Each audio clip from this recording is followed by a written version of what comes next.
and Goldie Sr., I call her Goldie Sr., they have different middle initials, so the young Goldie we call Goldie Esther, or Goldie E.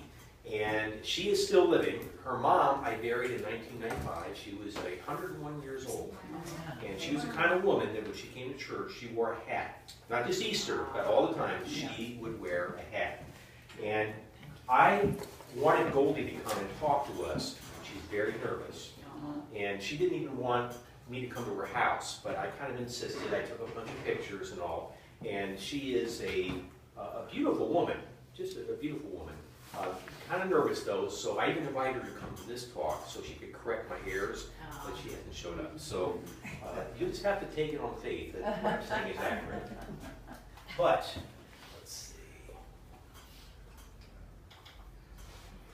If you've ever driven down Route 46 opposite the police station, the town center, you'll see this house, which has been there since, I guess, the 1930s.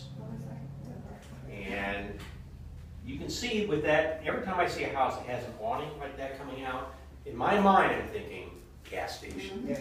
And in this case, that's absolutely accurate. I wish I'd known you were doing this. I have a picture of a 1950 car of ours with Mr. Weller filling the gas tank, and the gas price on the street is, I don't know, was it 17 cents or something like that? Yeah, it was right The there. house was a gas station? Yeah, and it was a luncheonette, but yeah, or Well, I'm going to get to that. I know it will, but I wish I'd I'd love to known. see that picture. Yeah, I have to dig it out though. This is Goldie. She's 87 years old now. She has lived in Ledgewood her entire life. She has never married, which she is very pleased with. She comes, we have a Bible study every Thursday afternoon at 3, and she comes to that faithfully every week. And she's one of the Golden Girls. This is a group of about 8 women, all about the same age, or all either single or widowed, and they went out and visited people. And as they got older, now they just visit each other. They play dominoes every week, and they go to a restaurant, have lunch together every single week. Oh, lovely. This is her grandmother. And her grandmother and her grandfather were very poor. And back then, this was just like, farm area, and they didn't have much money. And they did have a beautiful daughter, and that is Goldie Sr. At the age of 12, the family really couldn't support her. So they hired her out to the King family. Now, the King family that built this house was related to the King family that owned the house at what's now the Quality Inn up there. And it was 2 brothers married 2 sisters. So they're very closely intertwined. Well, this was Mr. King, and I believe it's William A. King? E. King? William E. King. And this was his wife. And Goldie Sr. Took care of this house. Had a huge kitchen. She had to scrub it on her hands and knees. They said that the King family was very good to her, very strict. I mean, they had high expectations, but they really took care of her, and she ended up living in this house for many, many years, even after she got married. So where is that house? This house, do you know where the Quality Inn is? All right, this house used to be on that location.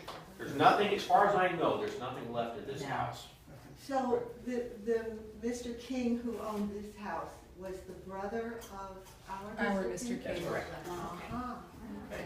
Now, here she is feeding the chickens. How many families in Ledgewood still have chickens? But that was one of her tasks. Also, cleaning rugs.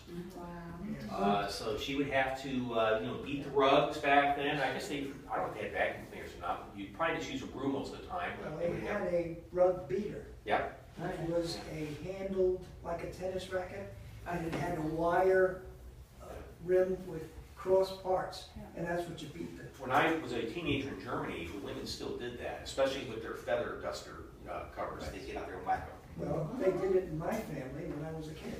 My mom did. Now you can see it was surrounded by trees, but it was a pretty significant house. This, I believe, is the back end of it. Is this dark enough? Can you see the images? Are you getting a reflection, Shirley? No, I can find I'm just worried about the angle. Quite a house. Yes. Yes, it was a pretty big house. There was a fountain in the front property someplace too at one time. I'll show you that. In the 1920s. One of the things, they have pictures, a lot of people come to visit, great cars. Yeah. Like that's a pretty significant car back then. Yes. And I asked her, were the Kings pretty rich? And she said, yeah, for this area, they Yes. had pretty good money. Yes. They also had a lot of people around all the time. There was one woman, she said, would come and visit for like a month every year. Really? And she was a seamstress. And they always knew this woman was coming because a whole bunch of clothes would be shipped to the house before she ever arrived. Now, behind the house, there was a small pond.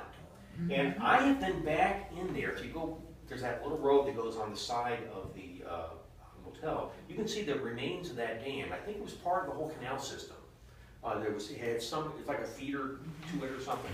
But there's a lot of pictures. I've seen a number of pictures from people in my church of this small dam. And I think that's the house in the background there. Okay. Goldie, as she grew up at the age